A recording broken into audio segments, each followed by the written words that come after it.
Chapter 29, The Watcher's Climb, Part 3.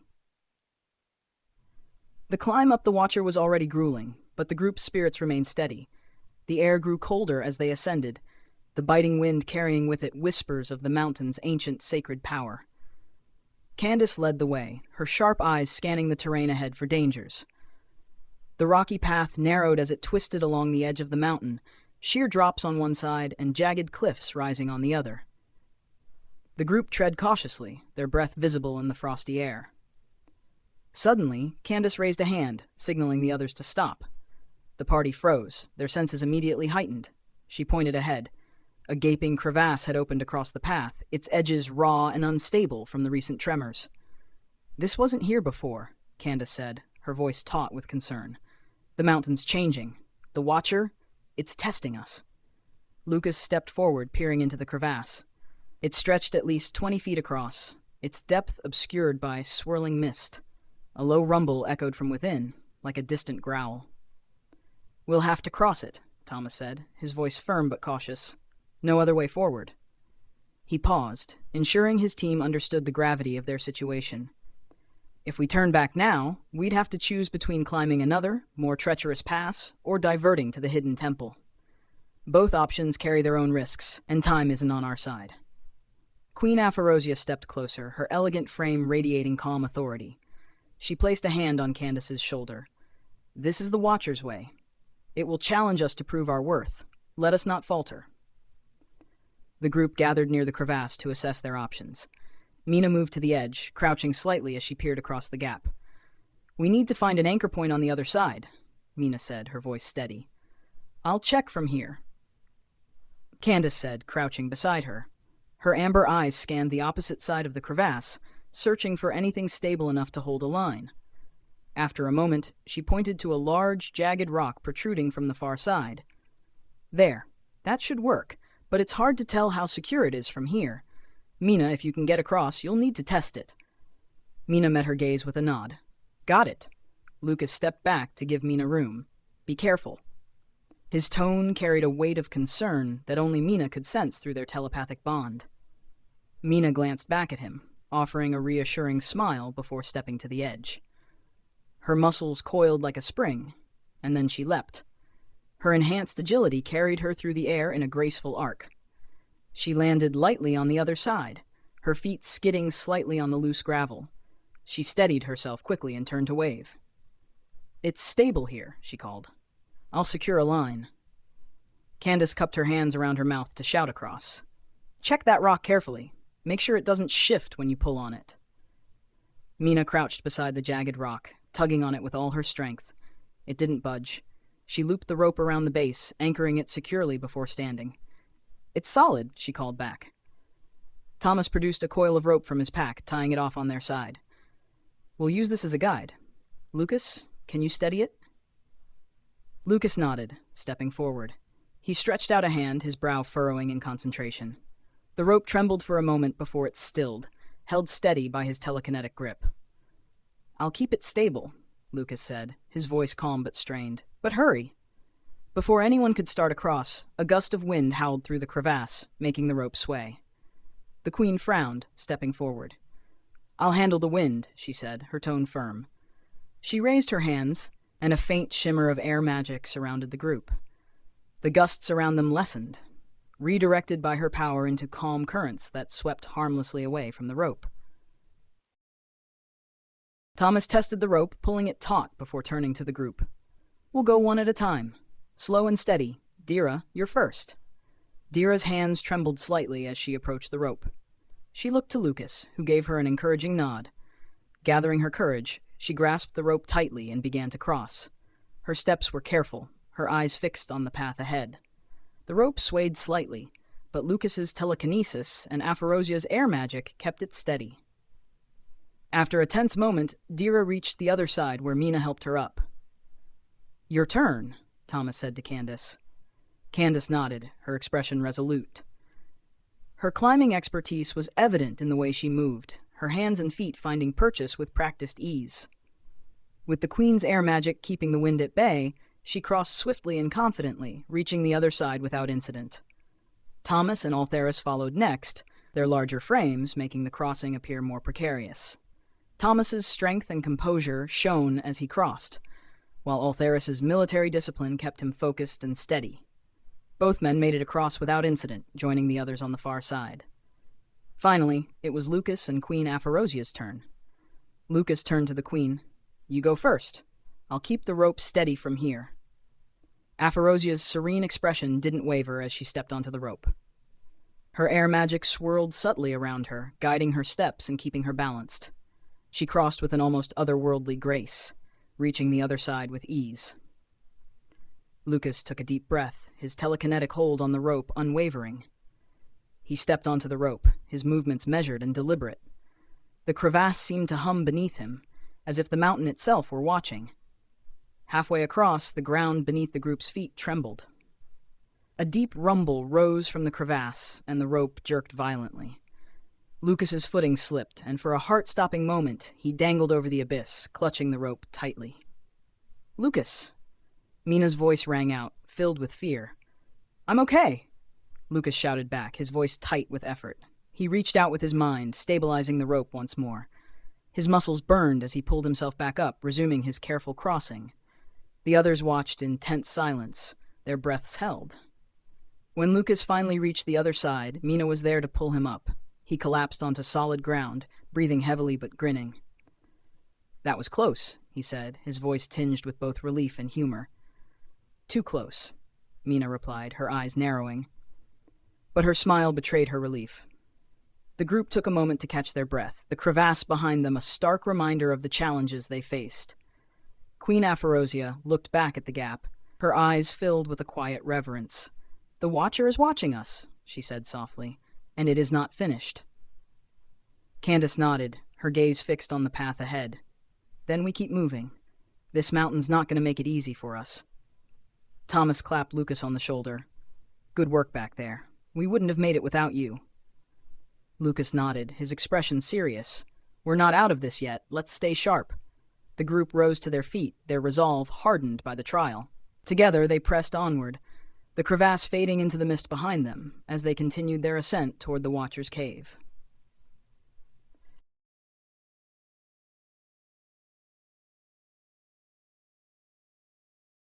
The biting cold of the Pass of the Hawk nipped at their faces as Candice led the group along a narrow cliffside path. Jagged rocks jutted out from the frozen walls, and the abyss below stretched into an unsettling mist. Each step required precision, a balance of caution and courage. The wind howled through the mountain crevices, an unrelenting force that seemed determined to push them off course. "Stay close," Candice called over the wind, her amber eyes scanning the cliffside ahead. "The path is narrow, but we're making progress." She motioned for Mina to keep watch from her elevated position, while Lucas and Thomas followed closely behind, their footsteps in unison to avoid disturbing the fragile ground. The Queen walked with measured elegance, her flowing robes subdued by her practiced movements. A faint aura of air magic surrounded her, stabilizing her against the gusts. Dira clutched her notebook tightly, her breaths shallow as she struggled to match the group's pace. Altheris, ever vigilant, brought up the rear, his sharp eyes scanning for potential threats. "How much farther until the next plateau?" Lucas asked, his voice tense. "We're close," Candice replied. "Just stay focused. The wind will die down as we round this corner." But as they turned the bend, a low rumble emanated from the mountains above. At first, it was barely noticeable, blending into the ambient groans of the ancient peaks. Then it grew louder, a deafening roar that drowned out all else. "Avalanche!" Mina shouted, her voice cutting through the chaos. She darted ahead, her superhuman speed allowing her to scout for shelter. "Get to the wall!" Candice ordered, waving the group toward the rocky cliff face. Snow and debris began cascading down, a white wall of destruction that threatened to swallow them whole. Thomas's commanding voice boomed. "Mina, find cover for us." He dug his boots into the icy ground and positioned himself as an anchor, bracing for impact. Mina found a small outcrop further along the path, her sharp senses pinpointing its location. "Here," she called, motioning frantically. "It's narrow, but it'll shield us." As she took shelter, Mina's mind reached out instinctively. "Lucas, shield them. Use your power to hold the avalanche back. You can do this." Her voice echoed in his mind, filled with urgency and determination. Unconsciously, her bond with him deepened, her own energy surging into his mind and amplifying his abilities. For a brief moment, they were one in focus and intent. Lucas extended his hands, and a pulse of telekinetic energy rippled outward, far stronger than anything he had summoned before. The path trembled, but held, the avalanche slowing and diverting as his enhanced power formed an invisible shield to protect the group. Snow and ice struck the barrier, deflecting off harmlessly as Lucas's focus burned brighter, bolstered by Mina's presence in his mind. The others scrambled toward the outcrop, their movements frantic but coordinated. Thomas's powerful frame shielded the others as they rushed for safety. With one final push, the group tumbled into the narrow shelter, the roaring avalanche cascading past them in a blur of white. They huddled together, breaths ragged, as the storm of snow and debris raged outside. When the roar subsided, an eerie silence fell over the mountains. The group remained still, listening for any signs of further danger. Candice was the first to move, peering out cautiously from the shelter. "It's over," she said, her voice heavy with relief. "But the path ahead might be blocked. We'll need to assess the damage." Lucas exhaled, his shoulders slumping as he released the telekinetic hold. His body trembled with exhaustion, but there was a faint, awestruck smile on his lips. That was more than I've ever done before. Mina placed a hand on his arm, her green eyes meeting his. "You did well. Without you, we might have lost the path entirely." She paused, her voice softening. I think I helped, just a little." A smile spread across Lucas's face as the realization of what they had shared hit him. "A little? Mina, that was incredible. I've never felt anything like that." For a moment, the exhaustion was replaced by sheer exhilaration. Mina laughed, the sound light and joyous despite their ordeal. "Neither have I. Lucas, whatever that was, we did it together." Their shared excitement was infectious, and they both collapsed into each other's arms, their laughter subsiding into a quiet, shared warmth. Moments later, exhaustion overtook them both, and they fell into a deep, peaceful sleep in the shelter of the alcove. Candice approached cautiously, her brow furrowed in concern as she noticed them huddled together. "Is this normal?" she asked, her voice barely above a whisper. Dira nodded hesitantly, though her eyes betrayed worry. "They've never done that before, but overexertion can do strange things. I hope they're okay." Thomas, who had been watching silently, placed a reassuring hand on Dira's shoulder. "They'll be fine. I've seen this happen before, when they push themselves too far. Give them some rest. They've earned it." Dira, her curiosity outweighing her concern, added, "But what they did out there, to repel the debris of the avalanche? Lucas's telekinesis amplified like that, it's beyond extraordinary. The precision, the force, this isn't something anyone should take lightly. That kind of power, even temporarily, is astonishing." The Queen, standing nearby, observed the scene with a thoughtful expression. "The bond between them is growing stronger." She murmured, "It may be the key to their survival, and ours." As the fire crackled softly and the wind howled outside, the group settled into a wary watch. Lucas and Mina remained asleep, their expressions serene as the others guarded their rest. Despite the challenges ahead, a sense of quiet hope filled the alcove. Whatever trials the Watcher had yet to throw their way, they would face them together.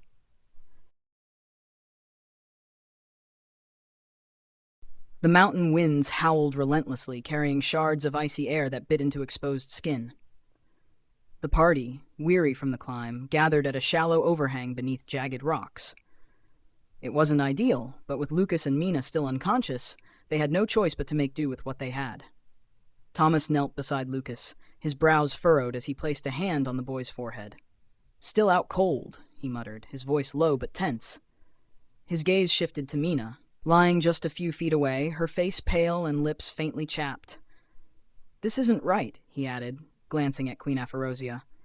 "They exerted themselves greatly," the Queen replied, her voice calm, yet carrying an undertone of concern. She stood tall despite the biting winds, her silver hair catching the faint light of the setting sun. "But we cannot ignore the signs. They may need more than rest if their condition worsens." Thomas clenched his fists, but said nothing. He hated feeling powerless. Candice, crouched nearby, secured the edges of a blanket over Mina. "I'll scout for firewood," she said briskly. We'll need it soon, or none of us will make it through the night. I'll go with you, Dira offered, her voice quieter but resolute. The dwarf's hands trembled slightly, but she steadied herself, clutching her small blade tightly. We shouldn't wander too far. Thomas nodded. Stay within sight of the camp. Call out if you run into anything. His jaw tightened. Unusual. Candice and Dira exchanged a glance before disappearing into the shadows of the rock-strewn terrain, their silhouettes soon swallowed by the encroaching twilight. Altheris remained at the edge of the camp, his sharp eyes scanning the snow-covered path leading back toward the avalanche site. Something gnawed at him, a sense of being watched. He had seen it earlier, a figure, tall and covered in coarse, matted hair, standing motionless near the avalanche's edge. It had vanished almost as quickly as it appeared, but the sight lingered in his mind. He stepped closer to the Queen, who was tending to a small arcane barrier to shield the camp from the worst of the wind. Your Majesty, he said in a hushed tone, I saw something earlier. A figure, further up the avalanche's path. Aphrosia's piercing green eyes met his, betraying a flicker of concern. A figure? She repeated. Describe it. Tall, hairy. Too far to make out details, Altheris replied, glancing over his shoulder. But it was watching us, I'm sure of it. The Queen's expression hardened. We cannot let the others know. They have enough to bear already. She straightened and cast a subtle glance toward the camp. Keep an eye on the surroundings, and alert me if it appears again. Altheris nodded, gripping his weapon tightly as he resumed his patrol, the weight of secrecy settling on his shoulders. Candice and Dira returned shortly after with an armful of firewood, their cheeks flushed from the cold and exertion. Not much out there, Candice said, tossing her bundle onto the ground near the camp's center, most of the woods buried under snow or too damp to burn. It will suffice, Aphyrosia said, kneeling beside the pile. With a wave of her hand, a faint green glow surrounded the wood. Moments later, a small but steady flame flickered to life, casting a warm, orange glow over the group. As the fire crackled, Thomas paced anxiously, his eyes darting between Lucas and Mina. They're burning up, he muttered. Why haven't they woken up? They should have come around by now. They are not ordinary children, the Queen reminded him, though her own concern was evident. Their connection to the prophecy and the relics makes them vulnerable to forces beyond our understanding. Thomas stopped pacing and knelt beside Lucas again. Prophecy or not, they're human. They shouldn't be like this. Worrying won't help, Candice said, though her tone lacked its usual sharpness. We're doing everything we can. Dira stepped forward, her face pale but determined. I could prepare something, a remedy to ease their fever. It won't be much, but it might buy us time. Thomas hesitated, then nodded. Do it. Whatever you need. Dira rummaged through her satchel, pulling out a small pouch of herbs she had gathered earlier. As she worked, mixing and grinding the ingredients with practiced precision, Altheris remained near the edge of the camp, his gaze fixed on the darkness beyond the firelight. The hours dragged on, the cold growing more intense as night fell. Lucas and Mina showed no signs of improvement. Their faces were damp with sweat despite the freezing air, and their breathing remained shallow. Thomas's nerves were fraying. He stood over Lucas, his fists clenched at his sides. Wake up, he said, his voice tight with desperation. Come on, Lucas. We need you. Candice placed a hand on his arm. He'll wake when he's ready. You'll only make it worse if you keep pushing yourself. I'm not just going to sit here and do nothing, Thomas snapped, though his anger wasn't directed at her. He exhaled sharply and turned away, pacing once more. Nearby, Dira finished her mixture and handed a small bowl of the steaming concoction to the Queen. This should help lower their fever, she said. If nothing else, it'll give them a bit more strength. Aphyrosia accepted the remedy and carefully administered it to Lucas and Mina. The Queen's expression remained calm, but her movements were deliberate, almost reverent, as though she understood the weight of the moment. As the night deepened, the fire burned low, its warmth a fragile barrier against the encroaching cold. The group huddled close, their breaths forming misty clouds in the frigid air. Altheris returned to the camp, his patrol yielding no further sightings, but his vigilance remained sharp. We'll take shifts, Thomas said finally, his voice steady despite the tension. No one goes anywhere alone. The others nodded, too tired to argue. One by one, they settled into uneasy rest, the shadows of the mountain looming large around them. Above, the faint glow of Ceylon's cave could just be seen through the swirling snow, a distant beacon of hope, though it felt maddeningly out of reach. As the wind howled and the fire crackled, the group held on to that hope, bracing themselves for whatever the mountain and the night would bring.